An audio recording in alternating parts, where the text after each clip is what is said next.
Ladies and gentlemen, my name is TotalBiscuit, and when I say this is an early look at Vermintide 2, I'm not kidding. This is about as early as it gets. This is a trade show demo that Fat Shark is going to be using to show the game at stuff like PAX, and I happen to have it. As it turns out, it just showed up in my inbox. What a strange mystery.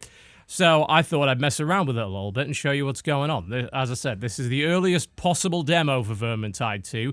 It will probably break. It will most likely have pretty severe problems. Cool. We understand that is the case? Excellent. Then we can continue. So, Vermintide 2 was announced a little while ago, but very recently they announced that they would be introducing a new enemy type, Chaos. So, a whole bunch of new nasty enemies that are not rats, and they're also introducing career paths, which are like subclasses of the existing 5 careers. So, in this demo, we have access to 2 of them.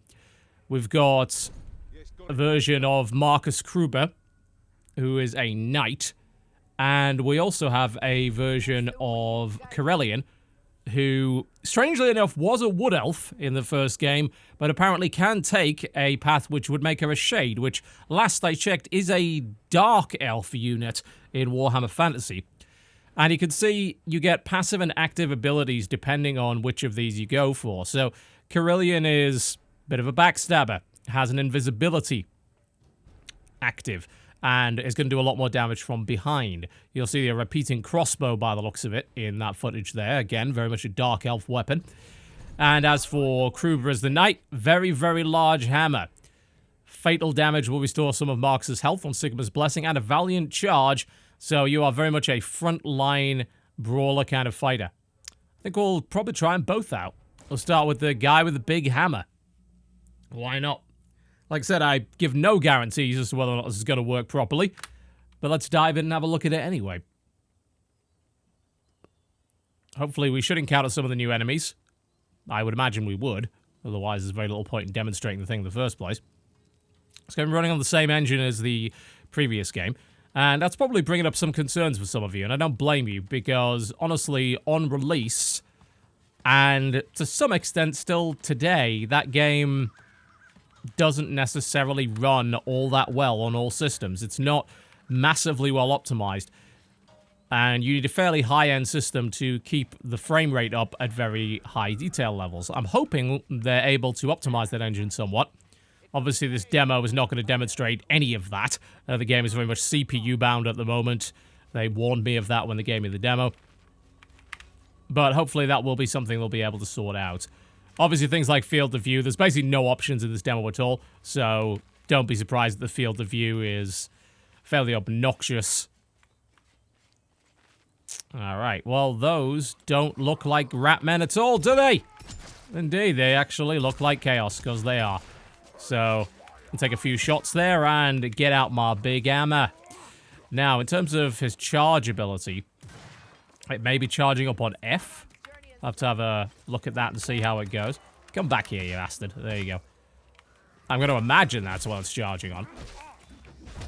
Yep, that's the charge right there. Which, obviously, I missed completely, but there you go. So we've got lots of Norsemen and Chaos fellows to fight, which is, you know, it's a bit of a welcome break from nothing but rats. If you're going to mix those in with the rats, I appreciate that. Reminds me of, especially in Left 4 Dead 2, where they doubled the number of special infected, which made a significant difference, along with adding sort of uncommon infected as well, which really did improve the game on a fairly significant level. Doing something like that in Vermintide 2 is a good idea, and Chaos gives you all sorts of options to play with. You've got all your 4 major Chaos factions, as well as Chaos Undivided. There's a ton of stuff you could potentially go with there.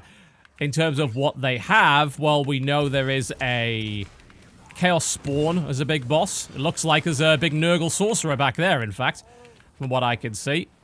Things are getting messy. Very, very messy. Ugh. Where'd he go? I think he exploded, from what I can tell. He's certainly... No, he's over there. Alright, let's charge him and smack him one. So the charge takes you right through and seems to do significant damage.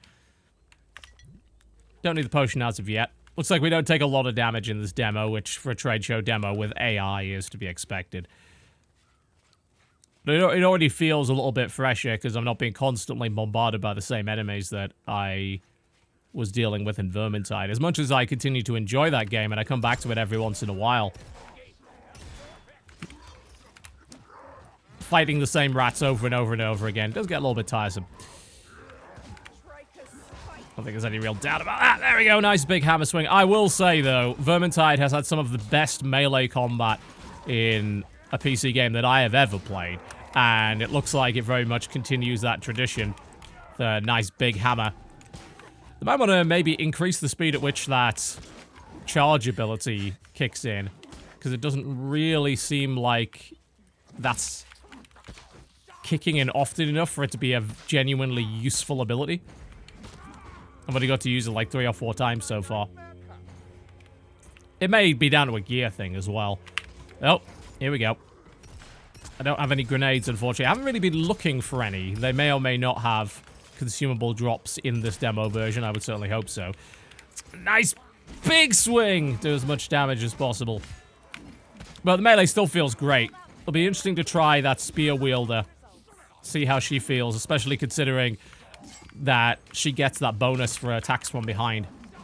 This guy seems really tough. It's nice to be able to play a tough character that isn't reliant on a shield. Sort of very frontline tanky, but nonetheless strong melee character. Feels good to take off some heads.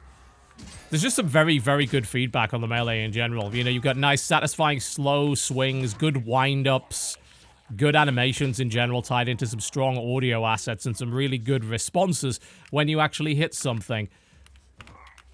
Stuff goes everywhere, which is exactly what you want, really, in a game like this. Should probably keep moving, because I imagine they're just going to keep spawning little guys for us otherwise. Let's take that off. I think the big thing that I would like to see improved over the first game is the loot system. It was a reason to keep playing, and I like that it's there. But, let's be honest, it was somewhat annoying, to say the least, to have to deal with constantly not getting the piece of loot that you wanted. Now, they did do some things about that. They were able to make some pretty significant changes in that regard, just to make things a little bit more useful. Hello. Ooh, so that was that a Skaven? Yeah, so that's the first Skaven enemy we've run into. So they're mixing the two in. The loot system, because of its random nature, ended up with you finishing a long mission and getting very little for it. As I said, they did improve that with a crafting system and with trinkets that would increase the chance of getting certain weapons, and also daily quests that would come up with specific drops.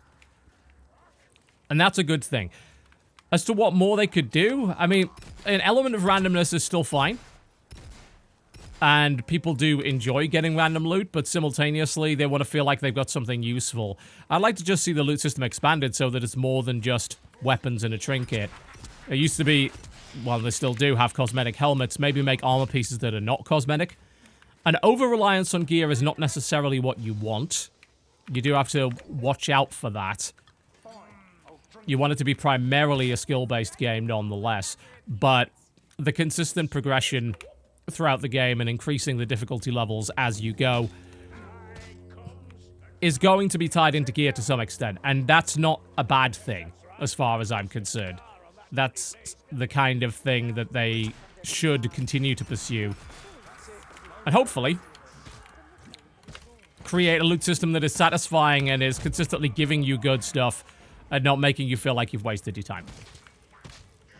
It's not as if the missions aren't fun without the loot. I mean, people played Left 4 Dead for years without loot, but the loot system was a significant addition to the game, which, as far as I'm concerned, gave it a nice, solid edge over Left 4 Dead. And it got me playing it more than I played Left 4 Dead, honestly, as a result, because I did feel like I was making genuine progress, as opposed to just going up in difficulty levels. So hopefully that is something they can work on. Outside of that, Vermintide was a really solid PvP, well, PvE co-op game. As to whether or not they'll put any kind of PvP into it, I mean, the versus mode in Left 4 Dead was really, really good. It was a very, very fun way to play it, and I think you could probably put a system like that into Vermintide as well. As to whether or not they will use the development time on that, I don't know. Is it a better idea to maybe dedicate resources to just doing the full-on PvE stuff? It's hard to say.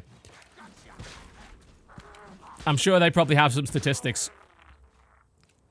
And they can look at what Left 4 Dead did. And then they can consider whether or not it's worth the dev time. I personally hope that they do try it, though. I just enjoy that versus mode so very much. And having a Warhammer-themed one would be kind of fantastic. Alright. Well, this is a pretty good demonstration of this character. I would like to show you the Shade. I want to know what's going on with her. You know, a big hammer-wielding guy. That's something we certainly had access to in the first game. A sort of backstabber with a spear. With an invisibility and phase kind of power. That's a little different. So, I'm going to cut over to some Shade footage and show you what's going on with that.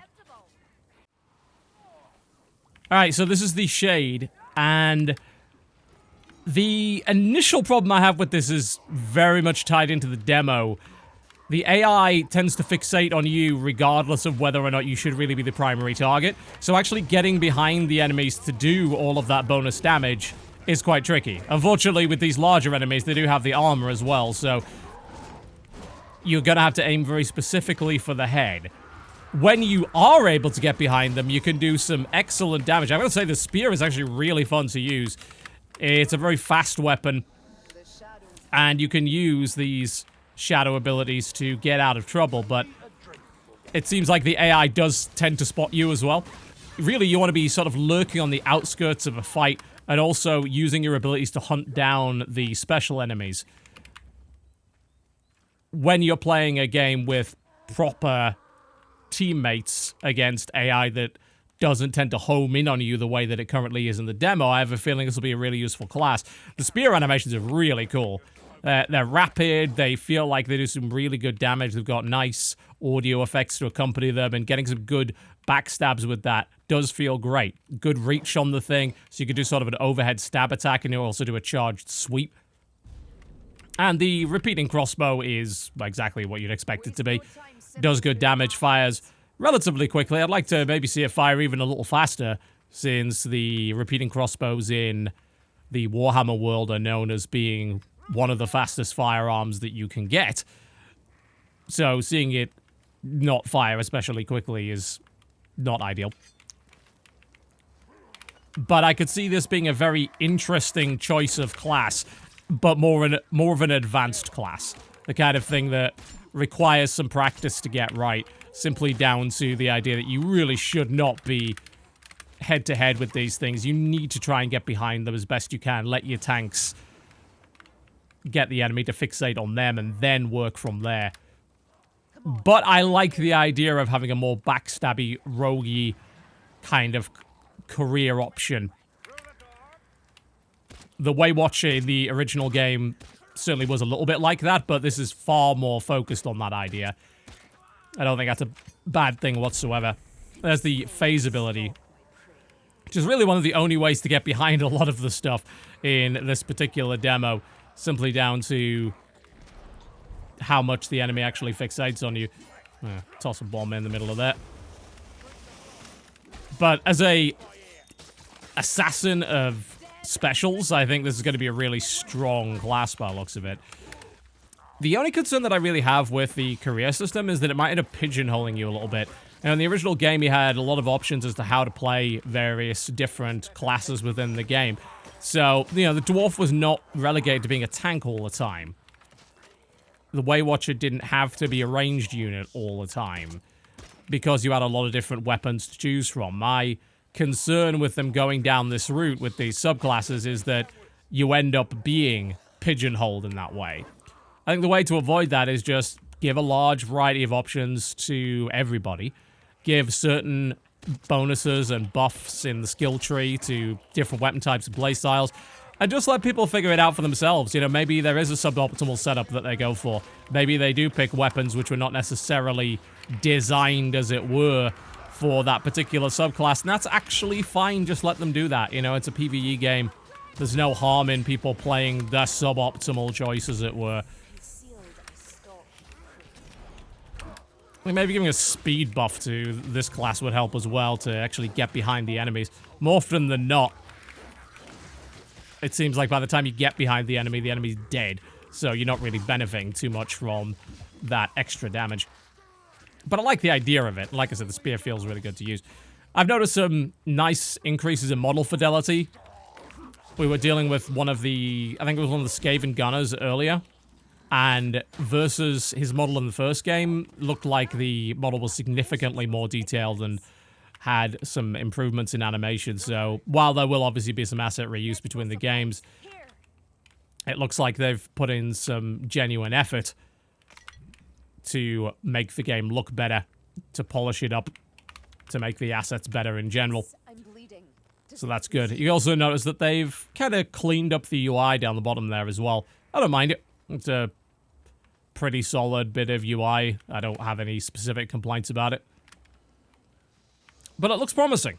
Obviously, it's a really, really early version, so hard to know exactly just how it's going to pan out. But it seems like they're going in the right direction. They're going in the direction that I certainly would want from a sequel to that. There's some generally nice environments, good character models, and great animation and combat that I expect from a Vermintide game up to this point. So, you'll probably see some coverage of this in the future, no doubt, as it comes closer to the release. Their release date is in 2018, so, you know, it's a good few months out from really being ready. But at least based on what I'm playing so far, it does look like improvements to the first game and focusing on the things that actually made that game worth playing. We're just going to have to see how progression works, how loot works, and how these subclasses and sub-careers end up playing out. And hopefully they don't, as I mentioned, just end up pigeonholing people into the same sort of role and give people some flexibility as to how they play. Pretty good, though, from what I can tell. It's the demo for Vermintide 2, folks. As I said, you're not going to be seeing this for quite some time. Sometime early next year, they're looking for a release date on this. But thanks, Fat Shark, for sending this over. And thank you for watching. If you enjoyed this video, by all means, do feel free to click the like button. If not, the dislike button is right over there. And I'll see you next time.